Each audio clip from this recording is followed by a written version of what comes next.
2024-এর প্রথম ব্রিগেডের মাঠে 2024 সালে লোকসভা নির্বাচনের প্রাককালে প্রথম কোনো রাজনৈতিক দলের সভা, মেগা শো।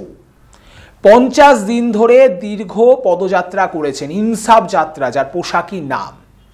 কোচবিহার থেকে কাকদ্বীপ, সিপিএম নেতৃত্ব, বঙ্গের সিপিএম নেতৃত্ব এবং তাদের যুব যে নেতৃত্ব রয়েছে ডিওয়াইএফআই, তারা এই নামই দিয়েছিল। কিন্তু এই পদযাত্রা শুধুমাত্র কি কোনো রাজনৈতিক উদ্দেশ্য নিয়েই করা?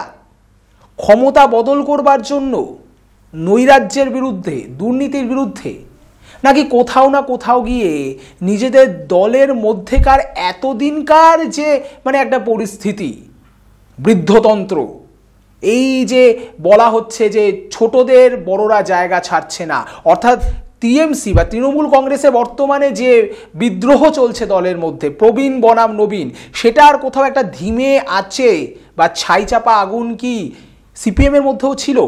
সেই বদলের ডাকই কি দিল আজকের এই ব্রিগেড? অনেকগুলো প্রশ্ন উঠছে, আর সেই প্রশ্নের উত্তর খুঁজতেই আমি খবরিলাল বিবেক চলে এসেছি আপনাদের সামনে। আক্ষরিক অর্থেই লক্ষ্য করলে দেখা যাবে এই ব্রিগেড, সিপিএমের এই 2024-এর ব্রিগেড, ডিওয়াইএফআই এর ব্রিগেড, সেটা কিন্তু একদিক দিয়ে পরিবর্তনের ব্রিগেড। অনেক ছক ভাঙা, অনেক চেনা ছককে ভেঙে চুরে বার করে একটা নতুন সিপিএম, সেটাকে বার করে আনার, সিপিআইএমকে একটা নতুন বামপন্থাকে বার করে আনার একটা চেষ্টা কিন্তু প্রতি পদে লক্ষ্য করা গেছে এই বছরের এই প্রথম ব্রিগেডের সমাবেশে। কি সেই পরিবর্তন? চলুন একবার দেখে নেওয়া যাক। সিপিআইএম এ 2024-এর ব্রিগেডে কিন্তু চমকের ছড়াছড়ি কোনো অংশে কম ছিল না। একদিকে মঞ্চের স্থান নির্বাচনেও যেমন চমক ছিল, চিরাচরিত স্থান নির্বাচনের বদলে এবার অন্যদিকে করা হয়েছিল ব্রিগেডের মূল মঞ্চ। অপরদিকে অনুষ্ঠানের শুরু এবং শেষ দুই ক্ষেত্রেই কিন্তু ছিল চমক। অনুষ্ঠানের শুরুতে একদিকে সমবেত স্বরে গাওয়া হয় রাজ্য সঙ্গীত, এবং অপরদিকে একেবারে সর্বকালীন রেকর্ড ভেঙে দিয়ে এই প্রথমবার খুব সম্ভবত অনুষ্ঠানের শেষে ভারতীয় সংবিধানের প্রস্তাবনা সেটা সমবেত কণ্ঠে পাঠ করা হয়। একদিকে উড়েছে জাতীয় পতাকা, অপরদিকে এই সংবিধানের প্রস্তাবনা পাঠ, সব মিলিয়ে কিন্তু 2024-এর প্রথম ব্রিগেড একের পর এক চমকের সাক্ষী হয়েই রইল। এর আগে কখনো কিন্তু ব্রিগেডের মাঠে দেখা যায়নি এরকম দৃশ্য। জাতীয় পতাকা উড়ছে সিপিআইএম এর জনসভায়, যেখানে লাল পতাকারই একেবারে আধিক্য থাকতো, সব দিক ছেয়ে যেত লাল পতাকায়, সেখানে একটা তেরঙ্গা সবার উঁচুতে পথ করে উঠছে। কোথাও গিয়ে ওটা শুধু জাতীয় পতাকাই ছিল না, ওটা কোথাও গিয়ে বদলে যাওয়া সিপিআইএম, বদলে যাওয়া বঙ্গের সিপিআইএম বা বাম নেতৃত্বেরও একটা প্রতিভূ, অনেকে কিন্তু এটা মনে করছেন। অপরদিকে ছক ভেঙে গুরুগম্ভীর শব্দ ব্যবহার না করে রীতিমতো ভাষণে বিভিন্ন সিনেমার ডায়লগের ব্যবহার, সেটাও কিন্তু চোখে পড়ার মতো। কি সেই ব্যবহার? চলুন একবার দেখে নেওয়া যাক। ওরা কই? আমরা বলেছি বড়রা আছেন, ঠিক আছে, लेकिन बाप को हाथ लगाने से पहले बेटे से बात करना पड़ेगा।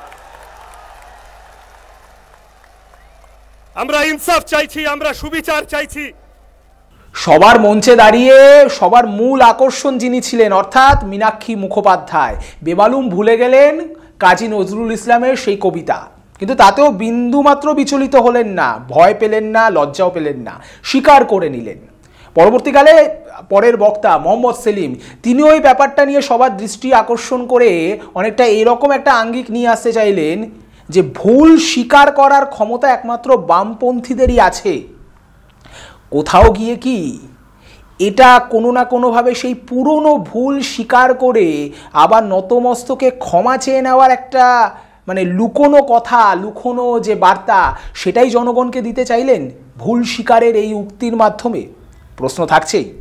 অপরদিকে রাজনীতি কোনো উত্তরাধিকারের নয়। আমরা বিভিন্ন সময় দেখেছি যে কেন্দ্রের যে কংগ্রেস, তাকে বিভিন্নভাবে বিজেপি তাকে আক্রমণ করে পরিবারতন্ত্রের কথা শুনে তুলে, কিন্তু বঙ্গের ক্ষেত্রে সেটা খুব একটা দেখা যায়নি। কিন্তু কোথাও না কোথাও নাম না করে আজকের এই সভামঞ্চ থেকে কি অভিষেক বন্দ্যোপাধ্যায়কেই একেবারে একটা চ্যালেঞ্জ ছুড়ে দিলেন মীনাক্ষী। কেন? দেখুন এই ভিডিওটা। আমাদেরকে এটা কেউ শেখায়নি যে ব্রিগেডের মাঠে আর রাজনীতিটা করতে গেলে চোরেদের বাড়িতে জন্ম নিতে হবে। রাজনীতিটা করতে গেলে 25 আর 75-এর ভাগ বাটোয়ারা করতে হবে। কেউ শেখায়নি, শিখিয়েছে পাশের জনের হাত ধরতে হবে আর এগিয়ে যেতে হবে। অর্থাৎ এতদিন ধরে আমরা বলছিলাম যে মমতা বনাম মীনাক্ষী, কিন্তু কোথাও না কোথাও গিয়ে সিপিএম নেতৃত্ব কিন্তু মমতা মীনাক্ষী নয়, বরং আরেকটু এগিয়ে মীনাক্ষী বনাম অভিষেক, সেটাই কি ভাবতে চলেছেন? প্রশ্ন থাকছে, শুধু যে অভিষেককে কটাক্ষ করলেন তা কিন্তু নয়, রীতিমতো শুভেন্দুকেও ছেড়ে কথা বললেন না এই তরুণ তুর্কি। প্রশ্ন তুললেন, ক্ষমতা থাকলে যারা দল বদলু তাদের বিরুদ্ধে ব্যবস্থা নিয়ে দেখান, ক্ষমতা নেই, আপনাদের সাহস নেই, একেবারে বাক্যবাণে বিদ্ধ। অপরদিকে চাকরি প্রার্থীদের আন্দোলন থেকে শুরু করে 100 দিনের কাজ, বিভিন্ন বিষয়ে বিভিন্ন বক্তা বিভিন্ন কথা বললেন, সব মিলিয়ে শাসক দলকে তীব্র থেকে তীব্রতরভাবে আক্রমণ করা হলো। কিন্তু কোথাও না কোথাও মীনাক্ষীর একটা কথাতে কিন্তু ঘুরিয়ে নিজের দলকে একটা বার্তা দিয়ে গেলেন, এমনটাও মনে করা হচ্ছে। একেবারে ক্রিকেটের মাঠে টি20 খেলার একটা উদাহরণ দিয়ে, মোহাম্মদ সিরাজ বোলার, সেই দুধে বোলারের উদাহরণ দিয়ে তিনি কি নিজের দলের লোককেই বার্তা দিতে চাইলেন? সময় হয়েছে, এবার আমাদের খেলাটা আমাদেরকেই বুঝে নিতে দাও, কি বললেন তিনি? আমরা যে লড়াইটা করছি সেটা কামব্যাক করার জন্য লড়াই।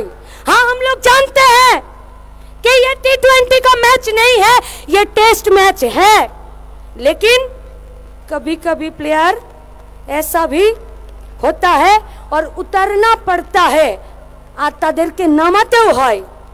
নেতৃত্বরা এই অসংখ্য ছাত্র যুব কর্মীদেরকে রাস্তায়, বুথে, অঞ্চলে, পঞ্চায়েতে দাঁড়িয়ে লড়াই করার মতন জায়গায় এনেছে। যেই যে সাউথ আফ্রিকার সঙ্গে টেস্ট ম্যাচটা হলো, সিরাজ নামলো আর 1.5 দিনে ম্যাচ গুটিয়ে বাড়ি পাঠিয়ে দিল। এরকম প্লেয়াররাও রাস্তায় নেমেছে, নামবে, লড়ে যাবে।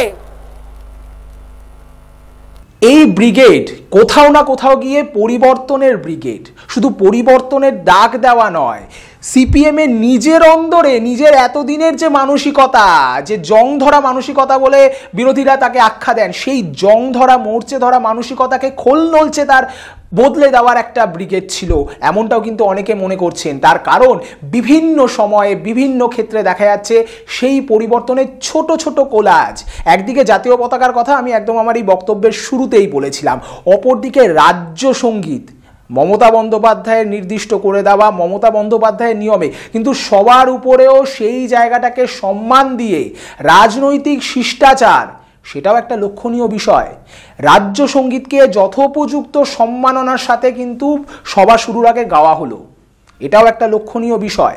অপরদিকে বিভিন্ন সময় কিন্তু এটা বিরোধীরা অভিযোগ করতেন যে দেশের যে স্বাধীনতা, দেশের যে পতাকা, তাকে কিন্তু যোগ্য সম্মান দেয় না বামপন্থীরা, ইয়ে আজাদি ঝুটা হ্যায়, এই অভিযোগ বারংবার বামপন্থীরা করেছেন। আর বিরোধীরা বলেছেন যে দেশের সার্বভৌমত্ব, দেশের যে ঐতিহ্য, তাকে সম্মান করে না। কিন্তু আজকে সভামঞ্চের ব্যাকগ্রাউন্ডে সেই পথ করে ওরা জাতীয় পতাকা কোথাও গিয়ে কিন্তু চোখে আঙুল দিয়ে দেখিয়ে দিচ্ছে যে বামপন্থা হয়তো বদলাচ্ছে, কারণ বদলে যাওয়া রাজনীতির আঙ্গিক, সেখানে এখন দেশভক্তি, সেখানে এখন ধর্ম, সেখানে এখন জনগণের জীবন জীবিকার সঙ্গে সমানভাবে গুরুত্বপূর্ণ হয়ে উঠছে। তাই কোথাও গিয়ে নিজেদের যে রাজনীতির আঙ্গিক, নিজেদের যে স্টান্স, সেই স্টান্সটাকেও পাল্টাতে হচ্ছে, বাধ্য হচ্ছে, বা পরিস্থিতির চাপে পড়ে হোক, কিন্তু বামপন্থীরা এটা করছেন। রাজনীতির মূল স্রোতে ফিরে আসা, শূন্য থেকে, জিরো থেকে আবার হিরো হবার চেষ্টা। কিন্তু হিরো হতে পারবে কি মীনাক্ষীরা? ব্যাটন সেটা কি যাবে তাদের হাতে? ভবিষ্যৎ কি বলবে? ভবিষ্যতে বাংলার জনগণ এই বদলে যাওয়ার যে চেষ্টা, সেটাকে কিভাবে গ্রহণ করবে? অতীতের ভুল থেকে শিক্ষা নেওয়ার যে কথাটা বারংবার বিরোধীরা বলেন, দলের অন্দরেও বিভিন্ন সময়ে কথা বিভিন্ন জন বলেছে, আজকে খোলা সভা মঞ্চে দাঁড়িয়ে কোথাও না কোথাও ঘুরিয়ে হোক মোহাম্মদ সেলিমও সেই কথা স্বীকার করে নিচ্ছেন। কোথাও না কোথাও এই ভুল থেকে শিক্ষা নিয়ে একটা নতুন বামফ্রন্টকে কি দেখা যাবে? নতুন বঙ্গ সিপিএমকে কি দেখা যাবে? ব্রিগেডের এই মঞ্চ থেকে কিন্তু সেরকম হাজার একটা প্রশ্ন এবং হাজার একটা সম্ভাবনার কথা আমরা দেখতে পাচ্ছি। আমাদের সমস্ত দিকেই নজর থাকবে এরকম চোখে দেখা যায়, অথচ তার পেছনে লুকিয়ে থাকা অনেক অজানা সত্যগুলোকে আপনাদের সামনে নিয়ে আসাটাই আমাদের কাজ। গোটা দিন ব্রিগেডের দিকে খুঁটিনাটি নজর রেখে আমরা সেই কাজটাই করছিলাম এবং আগামী দিনেও প্রত্যেকটা ক্ষেত্রে আমরা এই কাজগুলো করব। কারণ আমরা ডিজিটাল খবরিলাল, আর ডিজিটাল খবরিলাল মানেই খবর আপনাদের, নজর আমাদের। ডিজিটাল খবরিলাল, খবর আপনাদের, নজর আমাদের।